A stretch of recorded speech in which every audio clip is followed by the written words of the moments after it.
समजा कोणी आलं नामदेवांना बाहेर घेऊन जायचं. एकदा काय झालं, संत ज्ञानेश्वर त्यांची भावार्थ दीपिका लिहून झाली होती आणि त्याचं ठरलं होतं की मला आता समाधी घ्यायची. पण सगळ्यांच्या आग्रहाखातर त्यांनी एक 6 वर्ष वेळ घेतला. 6 वर्षाचा अवधी घेतला आधी समाधीच्या आधी. आणि ते खूप नाव ऐकून होते की संत नामदेव. अवघ्या 18 वर्षे त्यांनी देवाला प्रकट व्हायला भाग पाडलं. देवाला खाऊ घालतात, देवाशी बोलतात, गप्पा मारतात. मग ते संत ज्ञानेश्वर आले नामदेवांकडे, पंढरपुरी आले, भगवंताचं दर्शन घेतलं, नामदेवांकडे आले, नामदेवांचा आशीर्वाद घेतला.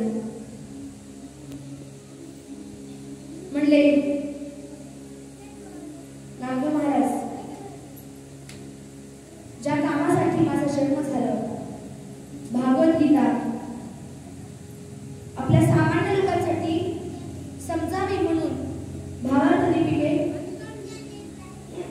रूपात, भावार्थ दीपिकेच्या रूपात आपल्यासाठी लिहून ठेवून गेले संत ज्ञानेश्वर. त्याला ज्ञानेश्वरी म्हणतो आपण. तर त्यासाठी माझा जन्म झाला होता आणि असं मला वाटतं माझे सगळं कर्म मी केले आणि मला आता समाधी घ्यायची. पण माझ्या सगळ्या भावा बहिणीच्या आग्रहाखातर मी 6 वर्ष थांबणार आहे. मग माझी अशी एकच इच्छा आहे की तुमच्या सोबत तीर्थयात्रा करावी. कारण तुमच्याशिवाय पांडुरंगाचा अगदी जवळचा भक्त कोणी नाही. विनंती करतायत नामदेवांना की नामदेवा, एवढी लहान पोराची एक इच्छा म्हणून किंवा हट्ट म्हणून पूर्ण करा. पण नामदेवांना पचनाच केलं ते की देवाला सोडून जायचं इतके दिवस. कधी 4-5 तास तरी देवाला एकटं सोडलं नसेल. सारखं देवाला, फक्त देवजेवण टोलायचं, परत देवाला. आणि आता इतके दिवस सोडून जायचं, वाईट वाटायला, कसं तरी व्हायला मनात. नाही म्हणाले ज्ञानेश्वरा, मला मान्य आहे पण मी येऊ शकत नाही, माझ्या देवाला एकटं सोडू शकत नाही. पण संत ज्ञानेश्वरांना माहिती होतं नामदेव कुणाचंही बोलणं टाळू शकते पण पांडुरंगाचं कधीच टाळणार नाही. मग जर आपण देवाला सांगितलं, देवाकडे जर मागणी घातली तर देव नक्की पूर्ण करेल. आणि देवाने सांगितलं नामदेव टाळू शकतच नाही. आले देवाकडे, संत नामदेवांना घेऊन ज्ञानेश्वर आले. त्यावेळेस देव काय करत होते, देवाचं काम चालू होतं. संत जनाबाई काल सांगितलं होतं, त्यांच्या मुखातून देवासाठी सारखा अभंग ओव्या बाहेर पडायच्या. आणि देवाने ठरवलं होतं की मी संत जनाबाईंनी म्हणलेल्या गायलेल्या ओव्या अभंग लिहून ठेवल्या. मग ते लिहिण्याचं काम चालू होतं. दोघे आले, दर्शन घेतलं, विनंती केली की पांडुरंगा मला बोलायचंय. प्रकट झाले देव, बोला. ज्ञानदेवा, खूप दिवसांनी येणं केलं, बोला. सांगितलं ना ज्ञानदेवांनी की मला तीर्थयात्रा करायची आणि तेही संत नामदेवांसोबत. मला त्यांचा सहवास हवा आहे, त्यांच्याकडून काही गोष्टी शिकायच्या आहेत मला. पण तसं पांडुरंगाचं आणि नामदेवांचं नातं होतं. नामदेवांना इच्छा नव्हती जायची, कारण देवाला सोडून मी कसं जाणार. तसंच देवाच्या मनात रुकून पाठवली की आता नामा माझ्या जवळ नाही म्हणून कसं जाऊ, कसं आता. वाईट वाटलं. पण शेवटी संत ज्ञानेश्वरी तितकेच लाडके होते, तितकेच प्रिय होते. त्यांचं तर अगदी 12 वयापासून वनवास होता. त्याचं हट्ट पूर्ण करायचं. ठीक आहे, जड अंतःकरणाने सांगितलं ज्ञानदेवांना की ज्ञानदेवा ठीक आहे, पण लक्ष देऊ नाही. बरं, माझा काळजाचा तुकडा तुझ्यासोबत पाठवतोय, माझा जीव तुझ्यासोबत पाठवतोय, सुखरूप वापस आण. नामदेवांचा हात ज्ञानदेवाच्या हातात दिला. सांगितलं ज्ञानदेवा, सुखाचा प्रवास करा,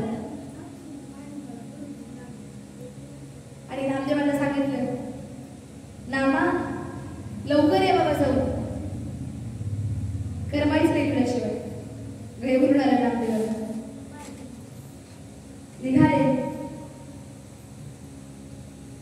देवाने काय सांगितलं होतं की माझा काळजाचा तुकडा तुझ्या हातात देतोय.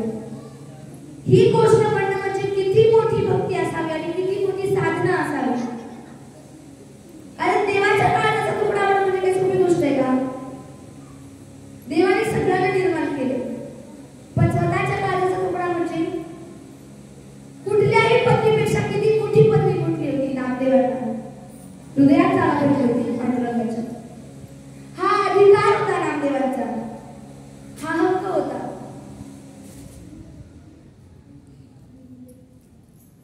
चला आपण सुद्धा नामदेवांसारखं थोडा वेळ विठुरायाचं नामस्मरण करूया आणि सगळ्यांनी माझ्या सोबत म्हणा. कारण एक छोटासा प्रसंग आहे, त्याने सांगते मी तुम्हाला. नामदेव ज्यावेळेस कीर्तन करायचे, भजन करायचे, त्यावेळेस ते सांगायचे की देवाला समर्पण होऊन भजन करा, समर्पित व्हा. कारण बघा, ज्यावेळेस द्रौपदीचं वस्त्रहरण सुरू होतं त्यावेळेस द्रौपदी हाक मारत होती देवाला, साथ घालत होती, पण कसं एक हात असा होता धरलेला आणि एकच हात वर होता फक्त. पण ज्या क्षणी तिला असं वाटलं की आता सगळं संपलं आणि फक्त देवाच्या हातात आहे, त्या क्षणी तिचे दोन्ही हात वरती केले आणि हे कृष्णा म्हणून हाक मारली आणि त्या क्षणी देव प्रकट झाले. ज्या क्षणी तिने समर्पित केले स्वतःला देवाच्या चरणी, कुठलाही विचार न करता, त्या क्षणी एकही क्षण न थांबता देवाने अवतार घेतला. तसंच नामदेवाच्या भजनात कीर्तनात सुद्धा नामदेव सांगायचे की दोन्ही हात वर कर आणि टाळ्या वाजवा. आणि शक्ती खूप होती वर नामदेवाच्या कीर्तनात. संत गोरोबा काका त्यांनी आपले हात कापून घेतले होते, अर्थात देवासाठी, देवाची शपथ मोडली होती. त्यांनी आपले हात कापून घेतले होते ना, मग असंच नामदेवाचं कीर्तन चालू होतं. ते आले कीर्तनात, बायका सोबत होत्या, बसले. सांगितलं नामदेवांनी की हात वर करा, भजन करा. विठ्ठल विठ्ठल विठ्ठल नामस्मरण सुरू होतं आणि कधी भजनात त्यांचे हात त्यांनी अशी टाळी वाजवत होते. ज्यावेळेस नामदेवांनी सांगितलं की हात वर करा, त्यावेळेस गुरुबाबांनी क्षणाचा विचार नाही केला. आज आपण कसं करतो, सहज काही दोन वाक्य बोलायचे म्हणजे ह्यानं काय म्हणाल बाई, तर असं वाटलं बाई, परत लोक काय म्हणतील बाई, एवढा आपण विचार करतो समाजाचा. पण त्या काळी देवासाठी, देवापुढे प्रत्येक गोष्ट शिल्लक होती. गुरुबाबांनी जर ठरवलं असतं तर ते असेच बसू शकले असते ना, पण ते तसं काय केलं त्यांनी? त्याच कापलेल्या हाताने त्यांनी टाळी वाजवली, देवाला दया आली आणि अशी टाळी वाजवत असून त्यांचे हात कधी त्यांना परत भेटले त्यांना सुद्धा कळलं नाही. ही शक्ती होती नामदेवाच्या कीर्तनात, नामदेवाच्या भजनात. चला, विठ्ठल विठ्ठल विठ्ठला माझ्या विठ्ठल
चला पांडुरंग पांडुरंग पांडुरंग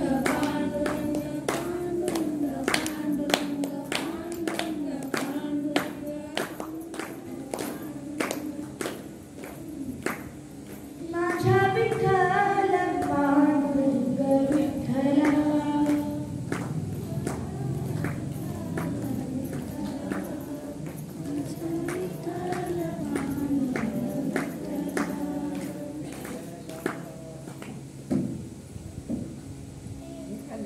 बोला पुंडलिक वरदेव हर विठ्ठल श्री ज्ञानदेव तुकाराम पंढरीनाथ महाराज की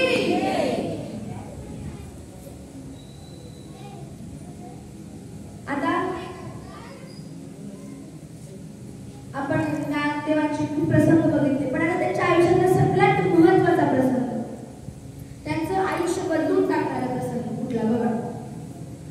एकदा पांडुरंगाच्या दरबारात ना सभा भरली.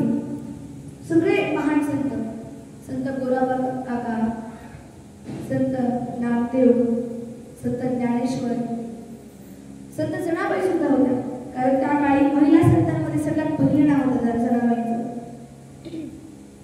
सगळे जमले होते, गप्पा सुरू होत्या आणि एक असा विषय निघाला की पांडुरंगाचा कच्चा संत कोणता आणि पक्का संत कोणता. पक्का भक्त आणि कच्चा भक्त ठरवलं. मग सांगितलं, गोरोबा काकांना ही जबाबदारी दिली की तुम्ही बघा, कारण त्याला कच्चा आणि पक्क्याचा फरक खूप लवकर कळायचा, कारण कुंभार होते. त्यांना गाडगं बघितलं की कळायचं की हे गाडगं कच्चं आहे की पक्क आहे. फक्त त्या आवाजावर त्यांनी ओळखायचे. दिलं मग काम गोरोबा काकांना की तुम्ही बघा कुठला संत, कुठला भक्त पक्का आणि कुठला कच्चा. सगळे असे ओळीने बसले होते. सुरू केले गोरोबा काकांनी. बघितलं, प्रत्येकाला सांगितलं पक्का भक्त आहे, पक्का भक्त आहे.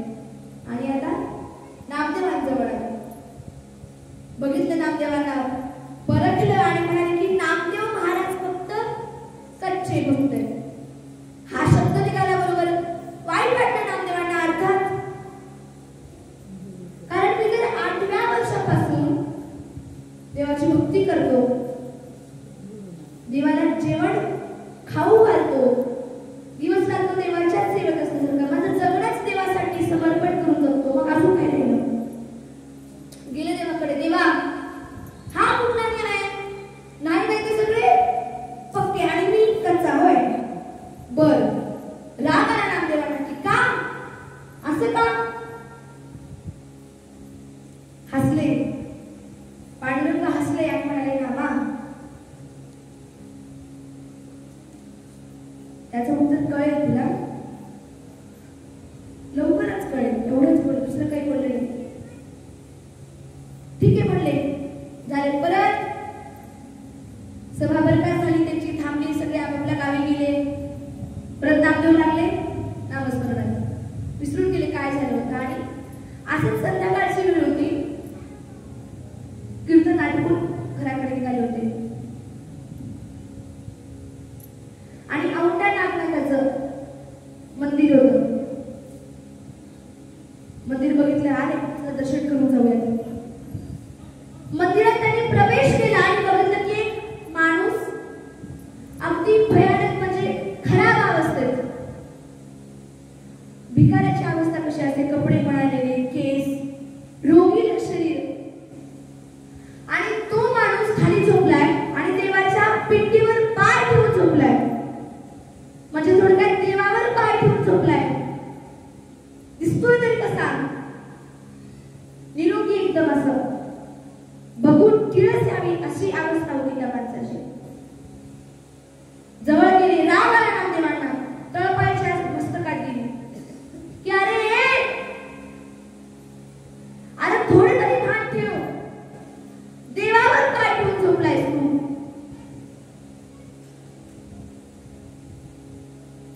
तो माणूस म्हणाला, नामदेवा आता माझी अवस्था नाही की मी माझे पाय बाजूला सरकवू शकतो.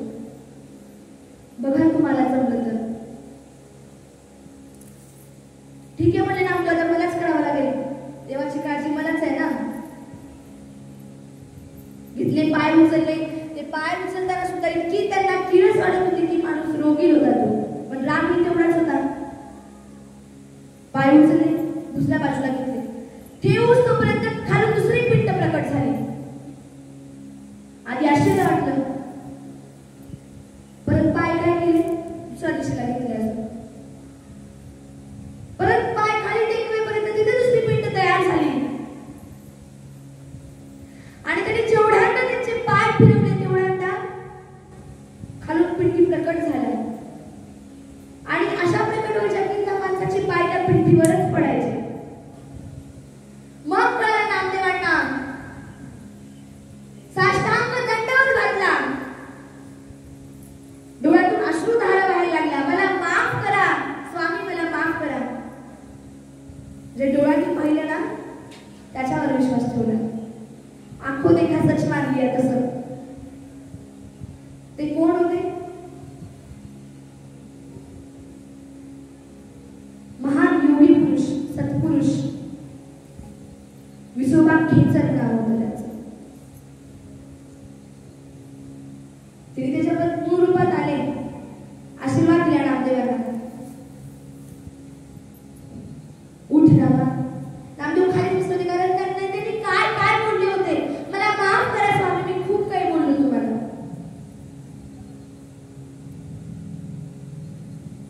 म्हणजे इतका अधिकार होता विसोबा खेचर यांचा सुद्धा की त्याच्या पायाशी पिंड प्रकट व्हायची म्हणजे सोपी गोष्ट नाहीये.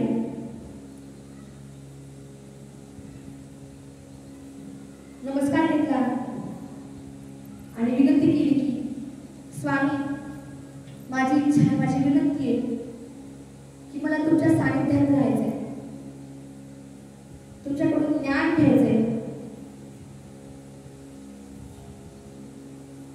तुम्ही माझे गुरु व्हाल का? झाले. शिष्य करून घेतलं नामदेवांना स्वामींनी. 3-4 महिने सोबत राहिले आणि ज्ञान घेतलं, परिपूर्ण झाले आता. पण हे सगळं कोणी केलं होतं? देवानेच केलं होतं. आता देवाच्या मनात आलं, खूप दिवस झालं नामदेवाचं काही दर्शन नाही. बघू बघू कुठपर्यंत आलाय आपला कच्चा भक्त, किती पक्का झालाय बघू म्हणले. आता परीक्षा घेऊ. ठरवलं मग आता आपण परीक्षा घेऊ.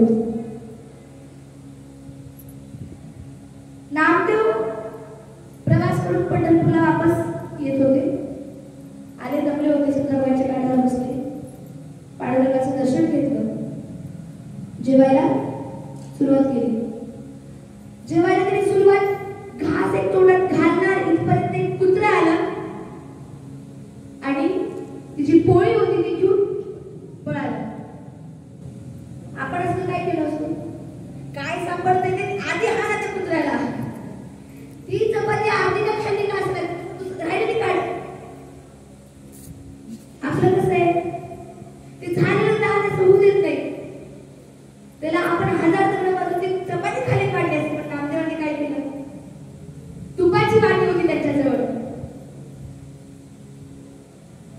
जसं ते कुत्रे पळाले तसं ते उठले आणि वाटी घेऊन पुढे पळाले. बघणाऱ्यांना वाटलं की आता खरंच कधी माळाला पळाले, पण नाही.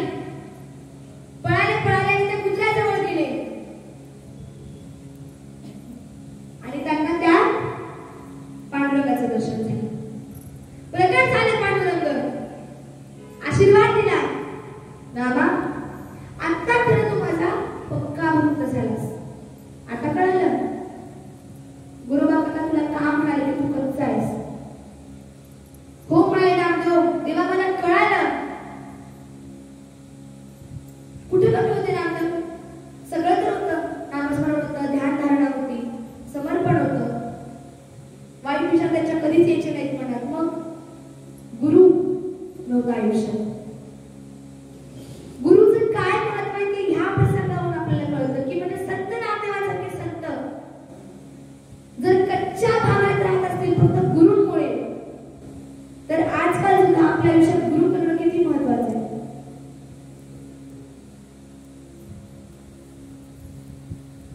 गुरु विना कोणी माझं. तसं त्या काळी नामदेवांना